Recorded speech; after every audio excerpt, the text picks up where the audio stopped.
ரொம்ப நேரமா சொல்லுங்க, யாரையும் வாங்க விட மாட்டேங்கிறீங்க.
கடுமையான வெயில் தாக்கம் குறைந்தபட்சமாக இந்த ஒரு வாரம் இருக்கும் என்று சொல்லியிருக்கிறார்கள். மக்களுடைய தாகம் தீர்ப்பதற்கு இந்த மாதிரியான தண்ணீர் பந்தலை திறக்க வேண்டும் என்று மாண்புமிகு இதய புரட்சிதிலே அம்மா அவர் ஏற்கனவே எங்களுக்கு வலியுறுத்திருக்கிறார். அதன்படி ஒவ்வொரு கோடை காலத்திலும் தண்ணீர் பந்தல் திறந்து அரசியல் கட்சி தலைவர்கள் அந்த மாதிரி எல்லாரும் வச்சுட்டு இருக்காங்க எல்லாரும். பிரதமர் நரேந்திர மோடி நியூஸ் எயிட்டின் அளித்த பேட்டியில வந்து சிபிஐ அமலாக்கத்துறை வந்து மத்திய அரசு தவறா பயன்படுத்தல, எதிர்க்கட்சிகள் ஒரு குற்றச்சாட்டு. வாங்க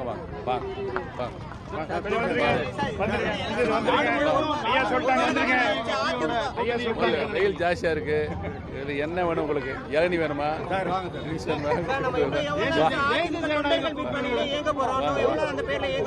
தம்பி வா தம்பி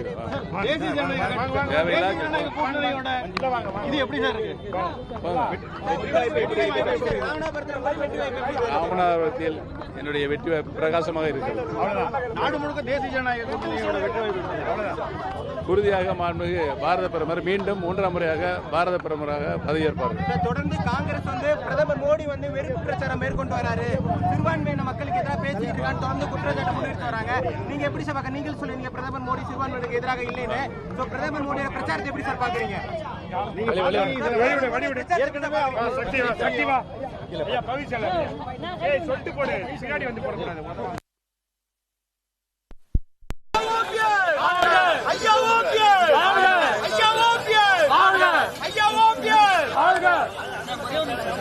ஒன்றரை கோடி தொண்டர்களின் பாதுகாவலர் ஐயா ஓபிஎஸ். 1.5 கோடி தொண்டர்களின் பாதுகாவலர் ஐயா ஓபிஎஸ். 1.5 கோடி தொண்டர்களின் பாதுகாவலர் ஐயா ஓபிஎஸ். ஐயா ஓபிஎஸ். ஐயா ஓபிஎஸ். கழகத்தின் காவல் தெய்வம் ஐயா ஓபிஎஸ்.